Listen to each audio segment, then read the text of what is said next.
that gets us to Rage 2. There was a new gameplay trailer released. We were talking about this before we started recording about games that we thought were very similar. I came up with so many games that you said you're like, you're not gonna get it. You're not gonna get it. So obviously these are the same people that made the Mad Max game that came out a few years ago. Yes. So it definitely has that Mad Max feel. It has that Borderlands kind of feel, but not the art style in any way. Yeah. And like gore wise, kind of like Gears of War ish sort of thing. I would say it's close to Doom. Or Doom, yeah. But what stuck out to me in this trailer when it started to show some of the abilities and like people floating in the air in slow motion, not coming to you yet. Here, I'll give you one more hint. I told you that this might give it away. When this game released, it came with a demo for another very popular game. That's why I thought you might have got it. Is because not because of the game itself, but there was a demo packed into it. You got a code for the demo if you bought this game. I thought talking about Bulletstorm. There you go.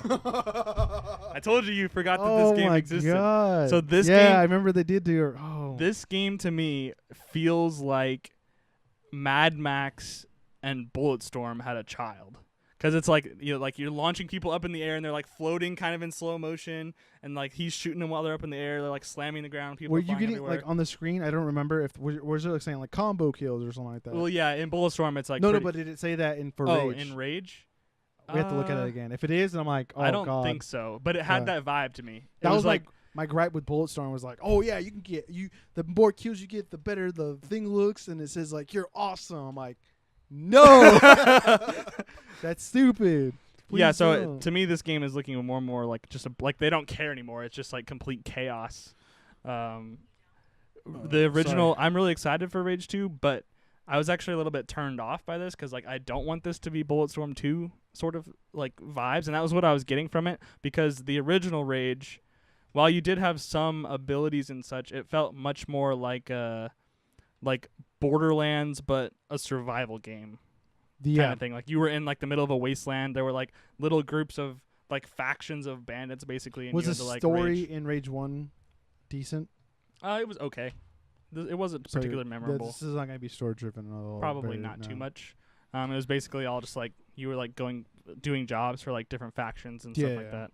You just picked like whichever this, one like, you wanted. Post-apocalyptic world sort of thing. Okay. So it seems like they're taking like a chaotic turn anyway, where it's just like blow stuff up. Yeah, people get crazy kills with their people butts and like flipping you off. And another thing is the abilities that they did show. There was like the ground pound thing, and people go flying. They did have this weird system for the boomerang looking. I forget what they're called. The like 3-winged like boomerang thing. Yeah. Where it was showing him what the trajectory. He was almost like aiming the curve of the boomerang because it had that red line on the screen where it was showing him the trajectory of the. Because it used to be it just like basically went where you were looking, and if you had like a low level one, it would just hit him and break but kill him. And then like you eventually got to a point where you could have like an unbreakable one, and you could just like if you got hits, like it would come back to you. I'm inside of a building, I could still use a boomerang. Yeah, basically. So like it got to be a little OP, but it felt. What I'm worried about is that the abilities are just like they look cool in the trailer. You're like, oh, you seen all those guys flying, and then like you're shooting them all or whatever. But like once you use it 3 times, it's gonna be like, like another thing. Yeah, it's gonna be. I always call them like safe weapons. Like, oh God, I'm gonna die, and then you start spamming stuff. Yeah, that sort of thing. Okay. So I hope it doesn't really feel like that, but it looked like it's going to. I mean, we're in the beginning of the year. It'll be a game that I think I'm gonna be interested in. Maybe it depends, because I know Crackdown. I kind of want to play. The more Josh talks about Crackdown, the more I'm like, oh, I should try this. Josh says it's good. Yeah, but. There's a lot of games coming out in the beginning of the year, so it's gonna be it's pretty packed. I think crazy. February 22nd is like one of those days again where there's like 3 or 4 games that are all coming out, like kind of big games that are all coming out. I think it's Metro. I think there's a Mario game. Yeah, coming Metro's out the there, one. like Metro's my else. big game for beginning of next year that I want to get.